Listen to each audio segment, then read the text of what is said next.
દાહોદ જિલ્લાના સિંગવડ તાલુકામાં તોરડી પ્રાથમિક શાળામાં 19 તારીખે જે ઘટના બની હતી તેમાં 6 વર્ષની બાળકીના મોત મુદ્દે નવો વળાંક પ્રિન્સિપલે જ કરી છે બાળકીની હત્યા તેવો ખુલાસો થયો।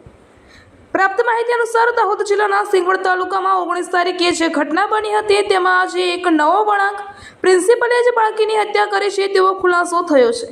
દાહોદ જિલ્લાના વાડા ડોક્ટર રાજદીપસિંહ ઝાલા અને તેમની ટીમ દ્વારા રાત દિવસ એક કરીને મહેનત કરી સિંગવડની તોરડી પ્રાથમિક શાળામાં 6 વર્ષની બાળકીના મોત મુદ્દે નવો ખુલાસો થયો છે, જેમાં પ્રિન્સિપલ ગોવિંદભાઈ નટ દ્વારા જાતે હત્યા કરી હોવાનું કબૂલ્યું હોવાનું જાણવા મળ્યું છે।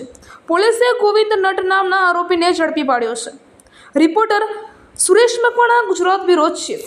સાંજના 6:30 ની આસપાસ જે તોરણી ગામની પ્રાથમિક શાળાની કમ્પાઉન્ડ વોલ પાસેથી શાળાના પ્રેમાઇસીસમાં જે બાળકી ધોરણ 1માં અભ્યાસ કરતી બાળકીની લાશ મળેલી એ બાબતમાં એમનો પોસ્ટમોર્ટમ કરાવેલ। બીજે દિવસે પોસ્ટમોર્ટમ રિપોર્ટ આવતા તેમાં ધ્યાન પર આવેલ કે સ્મોધરિંગથી બાળકીનું મૃત્યુ થયું છે, મતલબ એનો શ્વાસ રૂંધી દેવાના કારણે બાળકીનું મૃત્યુ થયું છે। આ પ્રાઇમરી કોઝ ઓફ ડેથ મળતા પોલીસે એ દિશામાં તપાસ ચાલુ કરી તમામ ટીમો એલસીબી, એસઓજી, સ્થાનિક પીઆઈ, પ્રોબેશનર ડીવાયએસપી તમામ અલગ અલગ 10 જેટલી ટીમો આમાં બનાવવામાં આવી।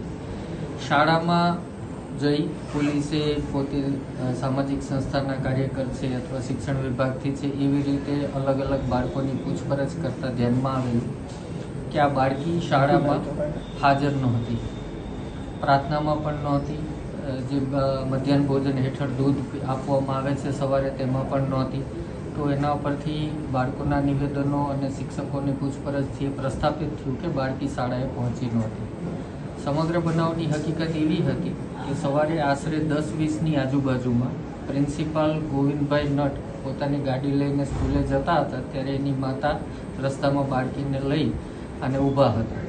એમણે આ પ્રિન્સિપાલની ગાડી રોકાવી અને એમની ગાડીમાં આ દીકરીને બેસાડી દીધી। ત્યારબાદ સમગ્ર ઘટના એવી બની કે આ પ્રિન્સિપાલે રસ્તામાં કોઈ સ્થળે બાળકી સાથે દુષ્કર્મ કરવાના પ્રયત્ન કરતા બાળકીએ બૂમાબૂમ કરવા લાગેલી અને એનું મોઢું દાબી દેવામાં આવેલું, જેના કારણે શ્વાસ રૂંધાવાથી બાળકી બેહોશ અથવા તો મરણ ગયેલું। ત્યારબાદ આ પ્રિન્સિપાલ પોતાની ગાડી, જે સંપૂર્ણપણે કાળા કાચવાળી ગાડી રાખે છે, આ પ્રિન્સિપાલે પોતાની ગાડી શાળામાં જઈ નિયત જગ્યાએ પાર્ક કરી લોક કરી દીધેલી છે। સાંજના આશરે 4:45 એણે ગાડીના કાચ થોડા ખોલી નાખેલા, જેથી કોઈ વ્યક્તિ જોવે તો એવું પ્રસ્થાપિત થઈ શકે કે ગાડીમાં પુરાઈ ગયેલી। આ ઉપરાંત જ્યારે શાળા છૂટી ત્યારે પ્રિન્સિપાલે બધાને રવાના કરી દીધા અને પોતે પોતાના હાથેથી ઉપાડી આ બાળકીની લાશને જે જગ્યાએ મળી ત્યાં મૂકી દીધેલી અને બાળકીનું દફતર જે એની ગાડીની લેગ સ્પેસમાં પડી ગયેલું અને ચપ્પલ પણ ત્યાં નીકળી ગયેલા ગાડીમાં, એ ઉપાડી અને બાળકીના વર્ગખંડની સામે ખૂણાવાળી જગ્યાએ મૂકેલું, જે અમારી પૂછપરછમાં બાળકોએ સ્પષ્ટપણે જણાવ્યું હતું કે આખા દિવસ દરમિયાન આ દફતર અહીંયા નહોતું।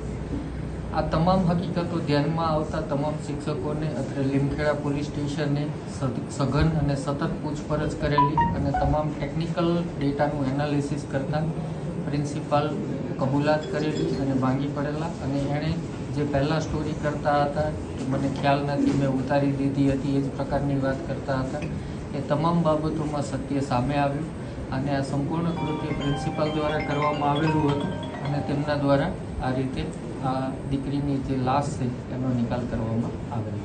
સર, આમાં દુષ્કર્મ કરવાનો પ્રયાસ